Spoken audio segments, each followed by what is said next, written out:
Hi everyone and welcome to my garden. I'm a little bit nervous to be out here and not somewhere where I can control the sound, so there may be some background noise, who knows, but we're just going to wing it because I wanted to be outside. It's a beautiful day. We're finally getting some cooler temperatures, which I am loving. I can get out into the garden, so yeah, we're out here. I feel like I just do something new every week that really is taking me outside of my comfort zone. So last week we had our first interview on the podcast, and that went really well. And I'm excited to do some more interviews. So keep an eye out for that. But today we are mixing it up, and yeah, if you are watching this live or you are watching the video, we are in my backyard, and I've got a few other things in store for you today. So going to be an interesting one. But today we are talking all about seasonal eating for self-sufficiency and what that looks like. How can we learn more about that and the importance of it? Because I think it is something that is really important, but it's something that has been really lost along the way. We used to eat seasonally and grow a lot more of our food, and over time that has become less and less, to the point now that we sort of have things available to us all year round. So we are afforded the luxury of strawberries or tomatoes all year round, and there are costs to that. So we're going to dive into a little bit of that, and then hope you feel really inspired after this podcast to eat more seasonally, and you're going to have some actionable steps that you're going to know what to do next. But to start off with, I thought we would just do a little bit of a catch up. What's been happening in the garden? My highlight of the week, which I'm really excited to show you. I actually have it right here. This is my highlight of the week. So I harvested my bottle gourds. So I have two that I harvested, and I have heaps more on the vine. I think I shared last week that I was really excited that I had two different gourds. So I've got the Kakuza and also the New Guinea bottle gourd. So this one is massive, and I actually cooked with this last night. So there is a video coming with using this in a recipe that will probably be coming this weekend. So we'll see. But this was really exciting. I mean, it is such a prolific plant, and this is a lot of food. So you can use these gourds, I guess, similar to a zucchini or to a squash. So when I cooked it last night, it was soft. It was quite soft once it was cooked. So it was very similar to the texture of a zucchini. And you can just peel the outer skin using a peeler and then cut it up and use it just how you would zucchini. So that was really exciting. A few other things. I think I have quite a lot of highlights in the garden this week.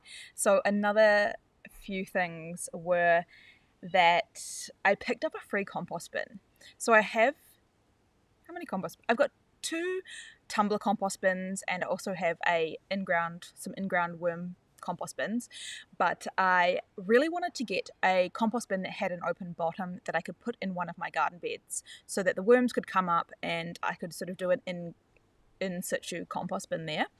The tumbler ones are great, but you do really lack that organisms being able to go up in there, and then it's so easy. You can just lift it up, and then all of the good soil is right there in the garden bed, and you don't have to move it around or try and get it out. So I ended up picking one of those up for free on Marketplace, which I was like so happy about. And I think I shared that on my social media, and someone commented that they just picked up a free oh my god, what are you doing in the background? So he's just going to the toilet in the background. Love that for me. Tama likes to appear in all of my videos, and this is no exception. But I also picked up a free worm farm. So that is something that is so exciting. I literally felt like I'd won the lottery, and I got this on a local page. It was also a Marketplace, but it was about 3 streets away from me, so it was so easy to go and pick up. And I am so excited to have a worm farm. So I do want to make my own DIY one, because we are in such a hot climate, having those black worm farm bins or worm cafes can get really, really hot here in Perth. So I am going to be doing a DIY one out of a old fridge or freezer, but to have one free, I was not going to say no to that. So I'm excited I just need to get some worms and then I'm ready to go. And I can't believe how excited I was over that. Like, it was like I won the lottery and I got a compost bin and a worm farm for free on the same day. So those are some highlights of the week for me. I'd love to hear what's happening in your garden, so leave me a comment in the live chat, or if you're watching the replay, then definitely do that. And if you haven't already subscribed wherever you're listening to this, then please do so. It is really going to help me grow my channel and get some interesting guests on the show, so that is something that I'm really excited about. But in today's episode, we are going to have a chat about seasonal eating. But I also have something else to show you. So let's jump into that. And that is my plant of the week. So I picked up this plant of the week. I got this at the Guildford Garden Centre. I went there to pick something up and I got distracted and ended up coming home with more than one thing. It's something that happens to me quite a lot. I go for one thing and end up with like plants that I didn't necessarily even know I needed. But this is the olive herb. Now, I've never heard of this before, and I saw it, and it literally is an olive herb. It smells like olives, and it tastes like olives. So it kind of looks like a rosemary cross lavender.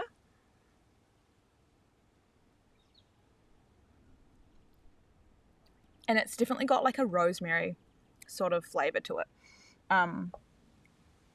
as well as olive. Now, this is quite often used in like ornamental gardens as borders, similar to a society garlic that's often used in like a cottage garden or an ornamental garden. It is going to attract a lot of pollinators to the garden with its yellow flowers, and it's also a perennial, so it's going to continue to grow all year round, and it's got a lot of medicinal qualities. So it's something that I'm looking forward to learning more about and planting in the garden. I just think these will be so good to add into cocktails or on pizza. It's also giving me sort of like pine tree vibes, or like a miniature lavender bush. So crazy that this can like be olive flavored. Yeah, strange. Anyway, that is the plant of the week this week, and I couldn't wait to share that with you because it was just something interesting and weird, and I love learning more about interesting weird plants, especially perennials and pollinator plants, because those are all really good to have in the garden, and I can use this as sort of a low-lying, I guess it would be sort of like a ground cover. I think they grow a little bit taller, like maybe a mid to low plant in like a food forest. So I think I read that it was about 30 to 50 centimeters tall.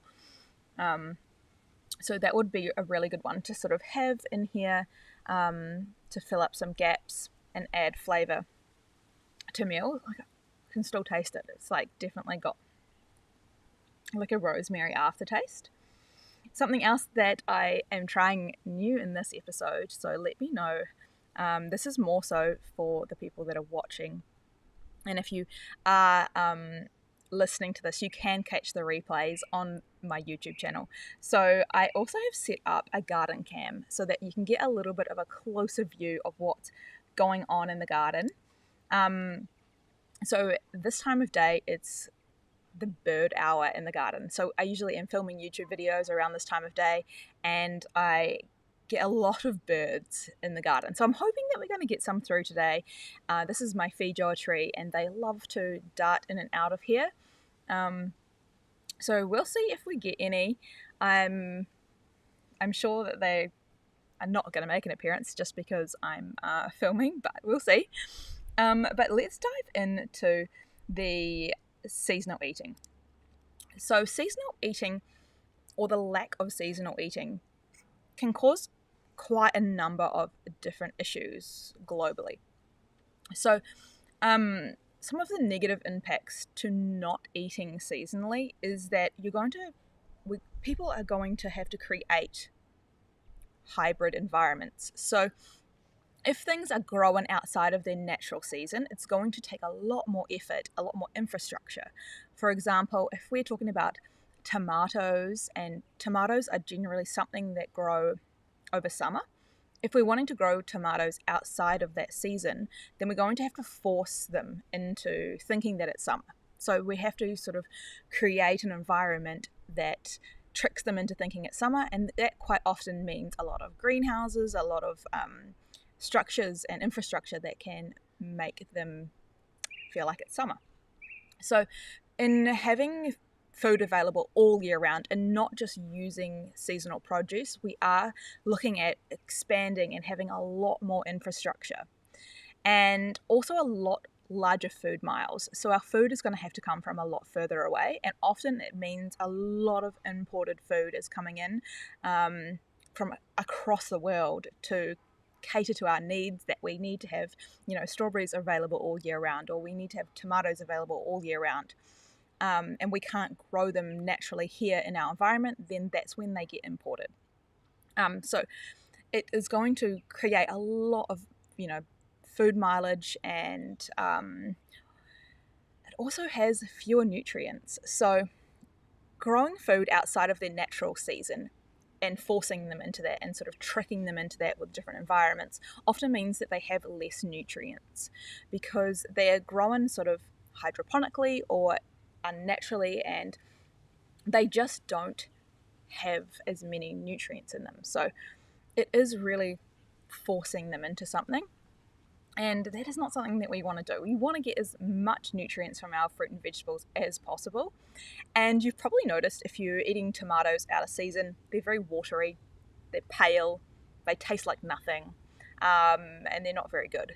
Compared to a homegrown tomato grown in the right season that is, really vibrant coloured and full of flavour and juicy and delicious. The contrast is wild. Sometimes I think people don't really realise how things taste until you grow it at home. Some things like carrots, for example, homegrown carrots, I feel like they just taste so different to a store-bought carrot, which tastes often very bland and only the centre bit is sweet. The rest of it tastes like nothing. Whereas homegrown carrots are so sweet and delicious, and so they have a whole lot less flavour when they are grown out of season or forced to grow in an unnatural environment, not in their correct season.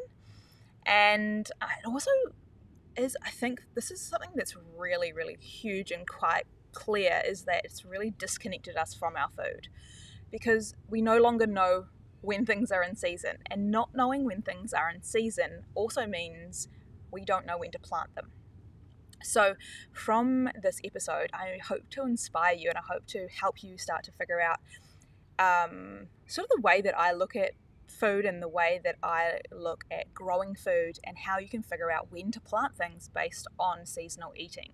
Because that's a question that pops up all the time, and even for me it pops up when I'm looking at growing something new that I've never grown before. It's, when do I plant this?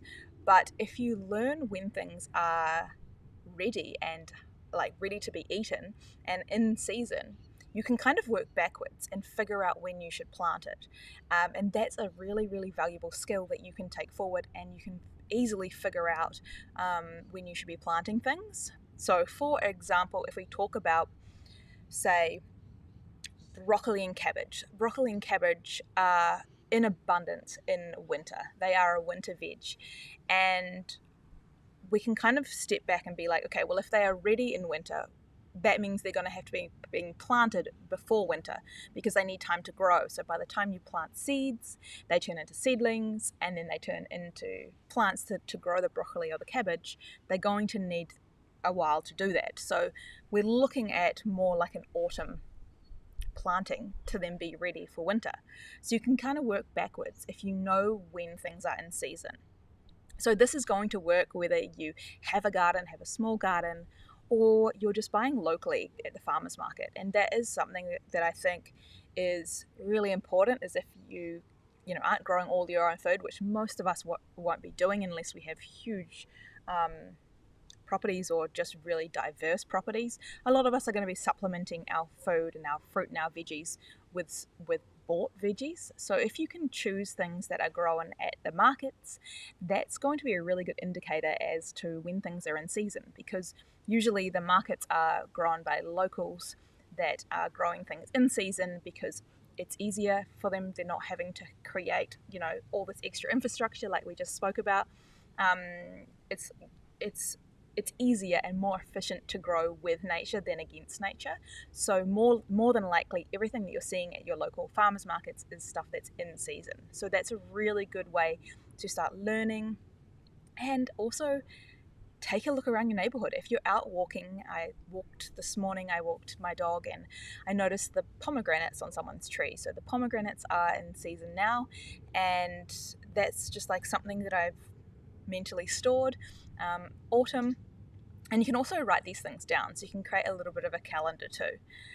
But another thing is like loss of joy around being excited for produce. So if you have the available tomatoes all year round, you're not going to be that excited about tomatoes. But if you haven't had tomatoes for a while and it comes into tomato season, it's like so exciting. You're so ready for tomatoes, and it's more celebrated. The food is more celebrated. And if food is more celebrated and enjoyed and excited, you're excited about it, you're less likely to waste it. So there's less waste involved with eating seasonally as well. And then, of course, those are just some of the negatives around not eating seasonally. And we have touched on some of the positives around that as well. And again, like it's going to be cheaper because it's easier to grow. And so if you are buying things at the markets, then you're going to probably see that the price is a little bit cheaper, and the things that are more expensive are things that are having to be imported or things that are grown out of season and are taking a lot more effort, time, energy to make or to grow. So yeah, I mean, there's so many amazing reasons to eat seasonally. I could talk about this forever, but I'm not going to. So I'm just going to share some of the main points that I think is important for why we should be eating more seasonally. And that is, less food miles, nutrient-dense food. So food that has been allowed to grow in its, perfect environment, its ideal temperatures, everything like that is going to grow with so much ease, and it's going to have a lot more nutrients in it. Because you're working with nature, not against it. And I think that is something that I sort of take into all of my gardening, is working with nature and not against it. And if I feel like it's too hard, like something's not right here, it's too hard, I feel like I'm forcing it, then that's a time that I'll really stop and step back and take a look at the bigger picture and figure out what's going on, because that normally means that I'm working against nature, and my whole philosophy of gardening is working with nature. So that can be a really good indicator that you need to look at it, because it can be easy. Gardening can be so easy. I think we just sort of often make it hard when we are trying to force things to grow in unnatural environments. And the more that we can lean into growing things in their desired environment, or creating little microclimates that are going to suit your climate, which can be completely different for someone else. So if you see someone else growing something really well, and you want to try and do that at home and replicate that at home, it may not be exactly the same. You may have to just do some trial and error and figure out what's going to work, because something will work, but it might just be slightly different than what you've seen someone else do. And it allows us to reconnect with our food.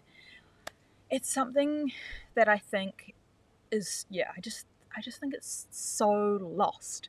People are just eating whatever, whenever, and it's growing your own food. You do really realize how precious it is and how hard it is to sort of get a yield out of it. You've got to grow it, you've got to nurture it, you've got to, protect it from pests and diseases.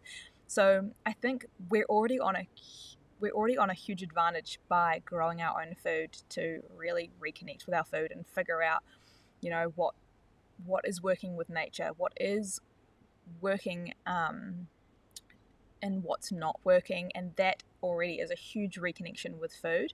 But the more that we can, look into our seasonal produce and find out when things are in season, the more we're going to have that reconnection, the more we're going to be able to just automatically know. Like, I know when broccoli should be planted, I know when broccoli should be harvested.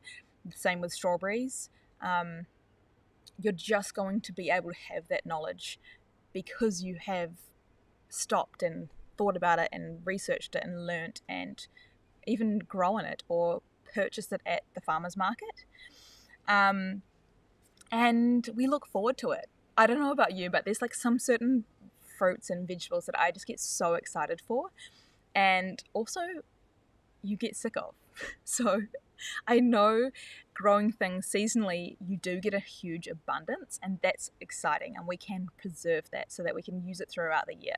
So it also gives us just a little bit of vegetable fatigue. And I don't know if you're thinking about anything in the garden right now that you sort of get sick of by the end of the season and you're like, okay, I've had enough. I cannot eat any more rainbow chard, or I cannot possibly eat another, I don't know, what else grows like ridiculously all at once?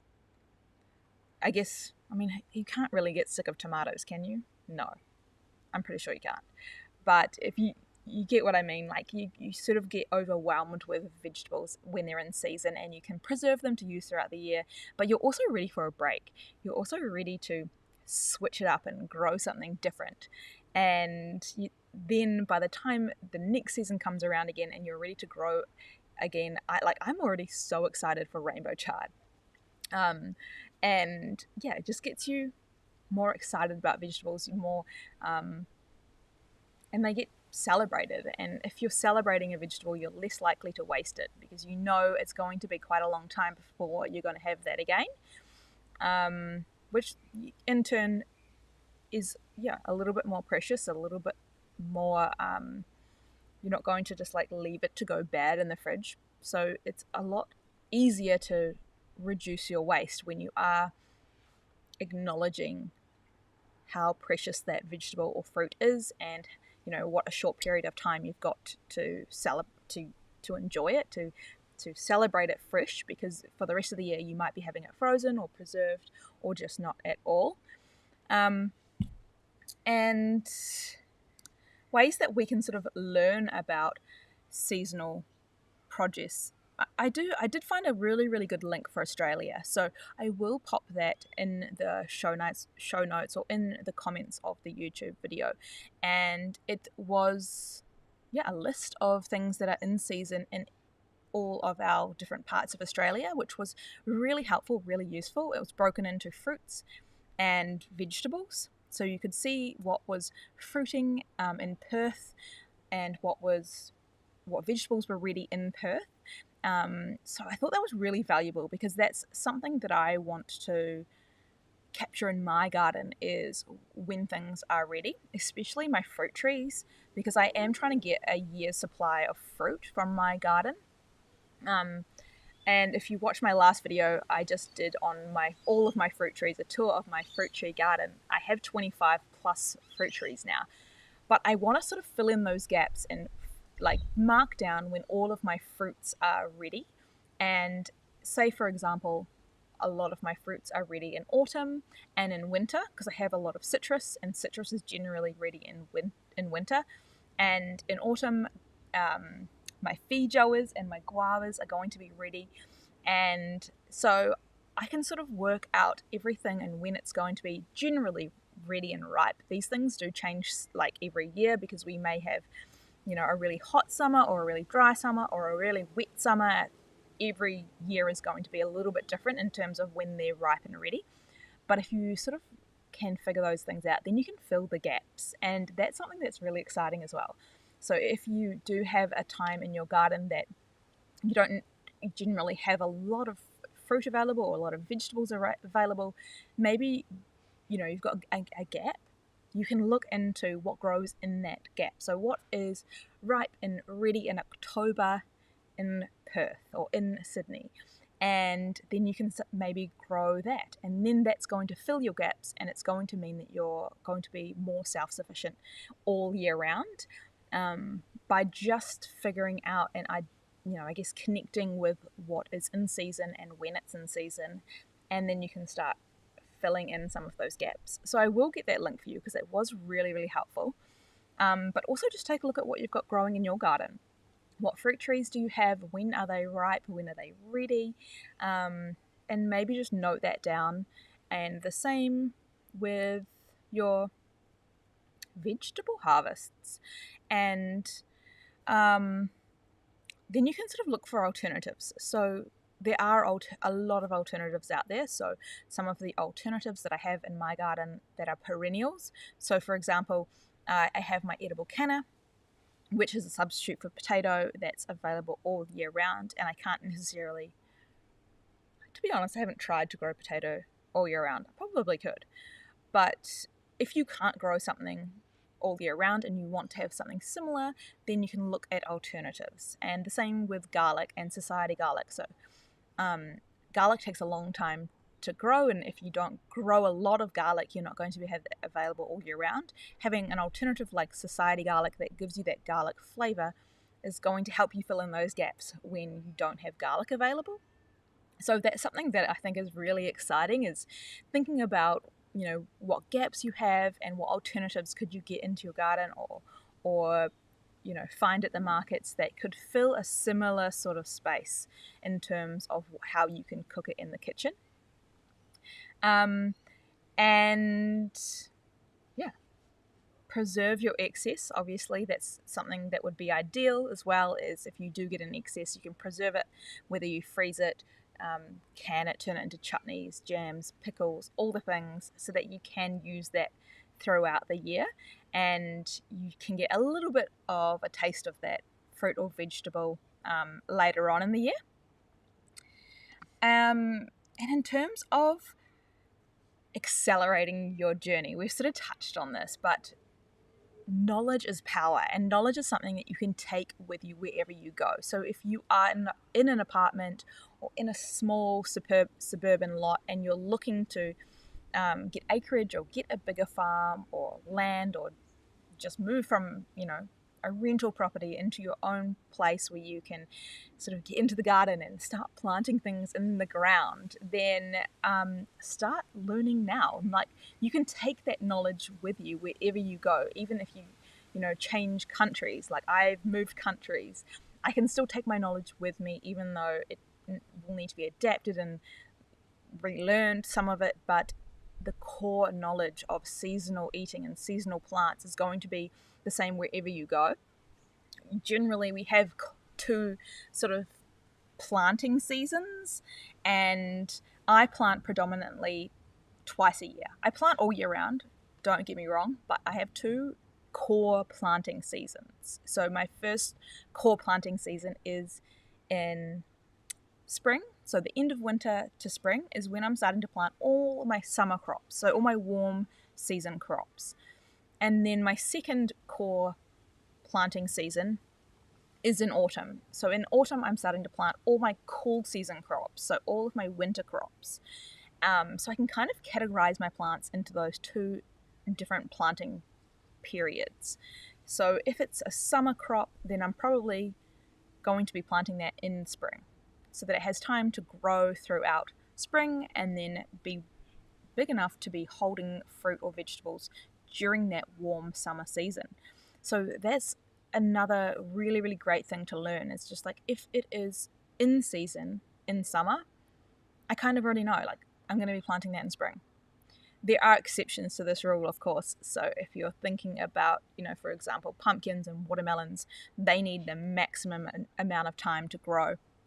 So I really want to be planting those early spring to then be harvested before frosts start, so in autumn. But generally, that's how I work it. That's how I learn about when to plant things is I just think about what's in season and then work backwards. Which planting zone am I in? Am I in one, which is spring planting, or am I in two, which is autumn planting? So by figuring out when things are in season, that's honestly how I know when to plant things. And like I said before, if you go to the farmers markets, if you shop local, you're going to have more chance of finding out when things are in season than shopping at the supermarket, because at the supermarkets, obviously, a lot of imported stuff is happening, a lot of hydroponic stuff is happening, a lot of unnatural stuff is happening. I mean, we could dive into a whole other realm there with the supermarket fruit and vegetables. The stuff they spray on them to stop them going bad on the shelves, like there's a whole other thing going on there, which was probably a topic for another day. But yeah, if you can go to the local farmers markets, that is not only going to give you better quality, better tasting, but it's also going to give you that knowledge of what's in season, and therefore you're going to be able to take that knowledge with you to know when things are going to be planted. And then, yeah, obviously shopping local by going to those markets, you're also supporting local growers that are in your local area. So that's always another great thing to do as well.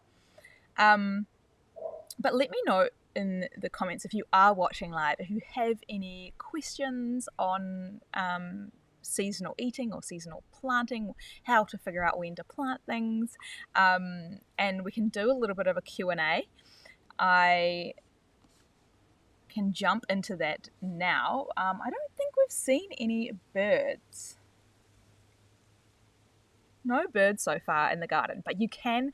I do have my feijoas just starting to come on, and my Hawaiian guavas as well. So I have a lot of autumn fruit.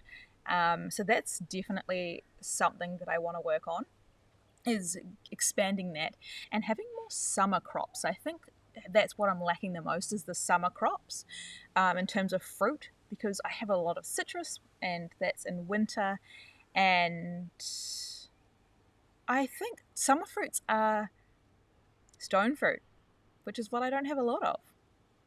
That could be why. I do have an apricot. I did have some nectarines, but they did not last through the summer.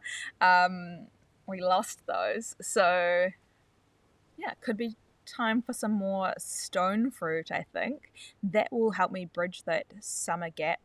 I guess one of the main reasons I've held off on getting some stone fruit is because I feel like they're a little bit more,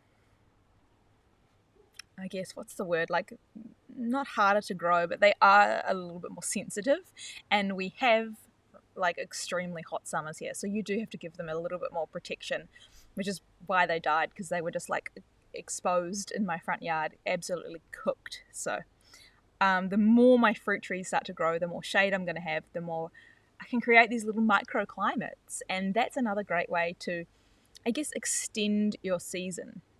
So if we are talking about what extending seasons, so we can extend our season if we are talking about seasonal produce, and there's a few ways to extend your season. One of them is growing different varieties. So different varieties are going to be ready at different times, so you can grow multiple different varieties and really extend your season. So if there's something that you love to grow or love to eat, and you just would like to have it for a little bit longer than what you think is in season, then take a look at the different varieties, because in terms of, like, basically for everything, for our cabbages, for our fruit, so for like mandarins and oranges, apples, all of the different varieties will be fruiting potentially months apart. So you could have fruit that's ready, one variety that's ready in January, one variety that's ready in February, and one variety that's ready in March. So that's going to give you 3 months of that fruit or vegetable that you can really capitalize on and, you know, enjoy and celebrate, and then also like start to preserve that to use throughout the year. So that's something to look into. If there is things in your garden that you just really love and you would love to have more of them for longer periods of time, then look into those varieties and see when things are ready or how long they take to be ready. And that's a really great way to extend your season. And I'm doing that with quite a lot of different things in my garden, growing different varieties so that I can, extend my season. And that's another great way to just, when you do go to a nursery, you can find out that information. Speak to them. If you have your calendar mapped out and generally my guavas are fruiting in April, for example, then you can go to the nursery and say, I would love some more guavas. Like, do you have any of that fruit, in May? Or do you have any of that fruit in February? So I can sort of have multiple harvests. And they'll be able to tell you that. So that's something that's a really great way to extend your harvests. Another way to extend them, if you are wanting to grow things for longer periods of time, is to, one, succession plant, but also create microclimates. So creating microclimates are a little bit, more tender. They might need protection from wind or frost or sun, and you have a lot of those things going. Crop of that thing. So even if it's something that you think you can't grow because it's just too much wind, is there a way that you can create a really sheltered part of your garden that is either sheltered by trees or by structures, or you could set up a temporary structure? There's something that I would love to grow in my garden, but I do get a lot of wind, like a lot of wind. I'm actually really surprised that we aren't getting more wind here. My literal wind sock on my microphone is hopefully doing the trick. But I do get a lot of wind here. And so something that I would love to be able to grow is tamarillos or tree tomatoes, but they don't I just don't think that they would cope with the amount of wind that we get here. So if I can create a little bit of a sheltered pocket, now that I'm getting a lot more trees, I am getting a lot more shelter in from that wind. I could find a nice little warm sheltered spot to put my tree tomato.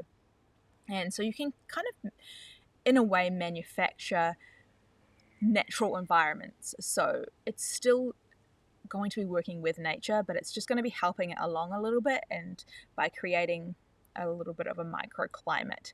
And the same with having ponds or water sources. This can also be a great way to regulate your temperatures, by having a water source there, having like a warm fence if you need lots of warmth for that plant. There's lots of ways that you can start sort of working with nature, but in more of a natural way to extend your harvests or grow interesting things that you didn't think you could grow.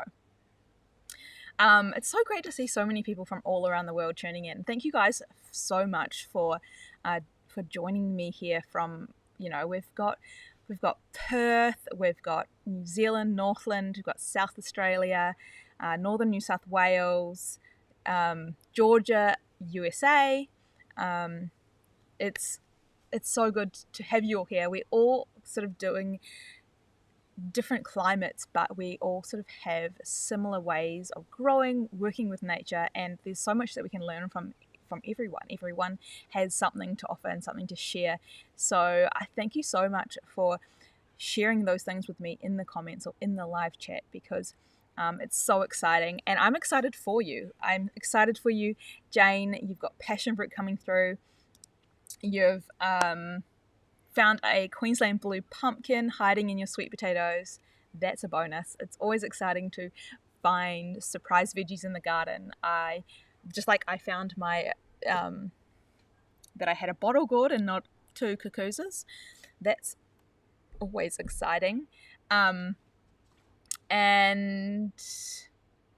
yeah, we've got a lot happening in the garden in the next few weeks. I'm still planting a lot of seeds. So I've done my first round of seeds. So if you watched my first episode, I set some goals. I have a long way to go on those goals, but hopefully I can get them all done by the end of the month, and we can sort of do a recap what happened in the garden during March and what is going to be happening in the garden in April, just so I can give you some like real time, this is what I'm doing in the garden and this is what I'm going to be doing next month. So I've got my second round of seeds to plant. I have planted already. What have I planted? I've planted a lot of cauliflowers and I've planted some cabbages. I've planted some celery and a little bit of Asian greens. Not too much yet, but my second round, I'm going to plant a lot more Asian greens. So I've planted some tatsoi. What else have I planted? Some sprouting broccolis, some broccoli. Lots of those cool season crops, because we are going to be coming into cool season. You wouldn't think so here in Perth. It's still very warm, but it's a great time to get seeds in the ground because the seeds are, have still some good temperatures and we can get them up and ready to go. And by the time they are big enough to go into the garden, who knows? It may be cool enough. It may not. But yeah, I'm just feel so excited to be able to be back planting. Another thing that I've got going on is I've got a few extra fruit trees to add to my collection. So I did share on my fruit tree video that I've got a fig. I've got the variegated fig, the tiger stripe fig, which I'm really excited about. I feel like that's going to be really interesting, and also figs grow really well in our climate here in Perth because they don't mind the dry heat. So I think I'm going to start a collection of figs. I love a collection of things. I'm like quite obsessed with my guava collection, which I'm going to be expanding, but I think I'm going to go down the fig road. So we'll see. But I have got a fig to plant and I've got to fill in some of the gaps out the front. I've got lots of projects on the go. I feel like I need to finish some of these projects. I need to get that worm farm up and running as well. So worm farm, get my compost bin all sorted, get my fig a home, and fill in those gaps in the fruit trees out the front. But I'm going to fill in those gaps with things that are evergreen, that are dense, like I said in my last YouTube video, but also I want to fill in those gaps in the calendar as well. So I need to sort of think about what potentially could be ready in summer. That would be ideal for me because those citrus that I already have there are all going to be ready in winter. So if I can start filling those gaps with summer plants, that's going to really boost my self-sufficiency because I'm going to have fruit available every month of the year, which would be amazing. That's my ultimate goal. I love fruit. If you hadn't already noticed, I love fruit. So having fruit available all year round would be my ultimate goal. I know some people are a lot more, excited about fruit, about vegetables than fruit. But yeah, for me, fruit is it. So a few more interesting fruit trees for summer. What have we got? Jane's also struggling with raspberries in Perth. Full summer sun seems too much and they go crispy, but shade they don't grow. I totally agree with you on that. I have also struggled with raspberries. They do like that dappled light. The sun here is just too much for them. Crispy, burnt, dead raspberries. But if you can create a little bit of a microclimate, I guess, with protection from that harsh sunlight, but not too much shade. It is a little bit of a in-between thing here with some dappled light. So they generally grow as an understory. So you can kind of think about them in terms of a food forest. They grow in an understory, so they do have that protection from the larger trees. So if you try and revert it back to nature and how it would naturally grow, then you can sort of recreate that in your garden. That's the best way to go about it. Find out a little bit more information about where things naturally grow and then how can you replicate that in your garden. So again, as well, if you're growing them in pots and containers, they're probably going to get quite hot. So if the pot is too small, And also another reason that we mulch is to not only retain moisture, but it helps protect the roots from getting too hot. And I think that's a problem, hugely in Perth, is like not only are you losing moisture by not having mulch, but also it's going to get hot. Like, if you touch the soil in summer and it doesn't have mulch on it, it's actually so hot. So a thick layer of mulch is going to help cool it down, because raspberries just don't love the heat. And yeah, we've got people joining from spring. That's exciting, Jackie. I do love a spring. Spring is very exciting. And yeah, but I think every season is exciting, and that's the great thing about seasonal eating, about seasonal gardening, is that you get to be excited and like look forward to it, especially our friends over in the US or around the world that don't have the capabilities of gardening all year round because they get such harsh winters. You do get very excited, especially for spring planting, spring eating. So it's not only celebrating the produce, but also the fact that you can garden and you can like do things. But as much as I love spring and summer, it's also very hectic, and I look forward to a winter season as well, where it's a lot, cooler. Things, you don't have to fight to keep things alive as much, and things grow really rapidly. So just like I like to celebrate produce in season, I do also celebrate each garden season and the joys that those different seasons bring as well, and celebrate those. Like autumn, come at me with less intense heat, I will be forever grateful.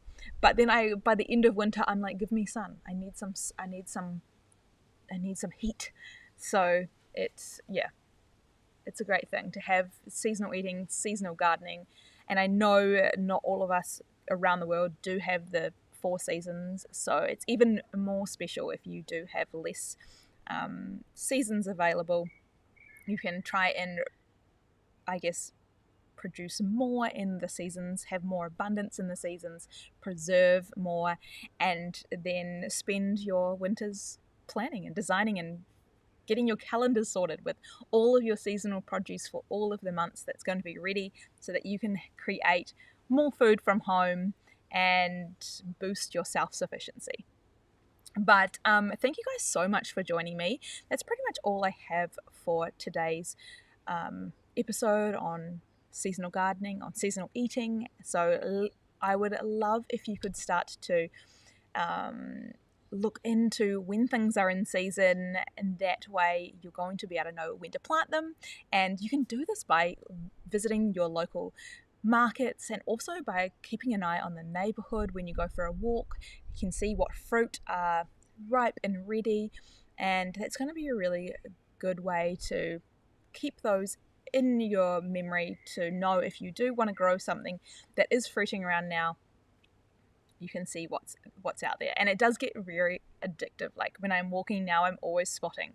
It's like, oh, I can see some, pomegranates or loquats or the mulberry, or I'm always peeping when I'm walking around at fruit trees. So that's a really, really good one to do.